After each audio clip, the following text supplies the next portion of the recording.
Renz, Bakit po, sir? kamusta ka? Okay lang po, sir. O, magsasabi ng totoo sa sir, ha? Opo. Nahihirapan ka sa trabaho. Yung totoo. Sakto lang po, sir. Ang nahirapan lang po, sir, pag po, halimbawa po, closing po ako. Tapos, may isa po kasi yung ginagamit kong uniform po. Eh, nagising pa po ako ng alas 4 para po maglagay po ng uniform. Dali isa po. Isa ang uniform mo? Opo. Isa pong polo shirt, isa pong pants. Wala ka bang, hindi ka ba binigyan ng extra? Hindi po. Eh, may pants po akong isa po. Ay, yung kaso po, sobra po laki. Hindi pa po nare-repair. Alas 4, ibig sabihin, pag nag-out ka ng gantong oras, Opo. gigising ka pa ng alas 4 para maglaba? Opo. Mga 4:30 po. Ganun. Tapos pag... Anong nilaban mo? Pantaas? Pantalon? Parehas po. Wala ka din pantalon? Isa po.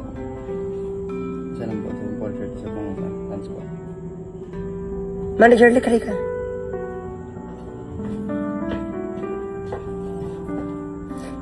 Ibili mo to bukas ng polo shirt, 2. Ibili mo din ng 2 pantalon.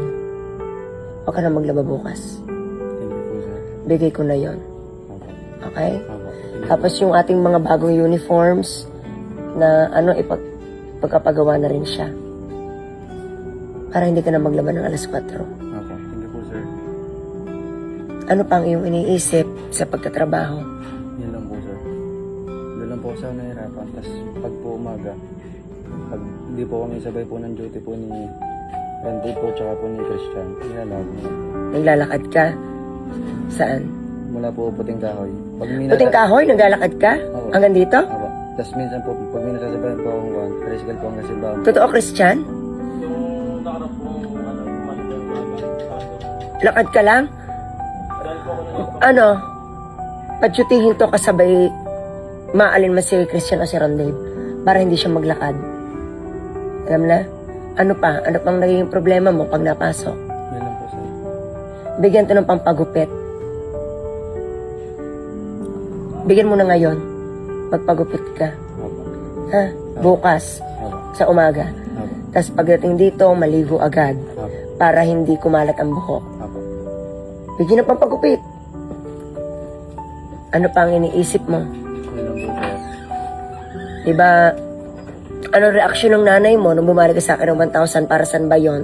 Hindi ko po alam, sir, ang naging reaction ng mga dahil wala nga po akong kontak. Walang kontak. Bakit wala kang kontak sa mama mo? Eh, ang ginagamit po nung minsan lang po nabog cellphone mga mga po nang ginagamit po yung cellphone po ng laundry po. Nagkatrabaho sa laundry shop. Opo. Para saan ba ang binali mo? Pambili po ng bigas, sir. Yes? Bakit? Ibig ko sabihin, Eh, yun ang po pangako sa mama, sir, na ako pong tutulong sa kanila ang mga pambili po ng bigas. Tapos yung sa kanila po, isa ba na lang po ng 2 kapatid na nag-aaral po. bakit nasa ba yung tatay? Ang tatay ko po yung na may stroke po. Dati po siyang gwardiya po ng AIS lang po sa Taal po. So, ibig sabihin, hindi na nakapagtrabaho ang tatay mo. Hindi na po. Kaya ka nagtatrabaho ngayon. Opo. Pero sa tingin mo, kung ikaw ay hindi nagkaganyan ng tatay mo, sa tingin mo mag-aaral ka, hindi. May balak po sana. Pero, na magkagayon, Naisipan ko na lang po, sir, ng gagawin pang papay. Naisipan ko na lang po tumulong sa mama po. panganay ka ga. Opo, pangalan po ako. Ilan kayo magkakapatid? 3 po kami. 3 po kami na lang. Mm-mm. Ang bunso po namin ay grade 9 lang po. Tapos, Ang pangalawa po ay grade 11 po. tapos ikaw graduate lang ng grade 12. Opo. Okay. Kamusta ka naman dito? Okay naman po, sir. Masaya naman po. Yung totoo. Opo, sir. Bakit? Bakit ganyan ang iyong na masaya? Kahit po minsan po sa trabaho ay nagagawa pa rin po makipagbaro ng mga kasama po. Kung saan mo yung samahan.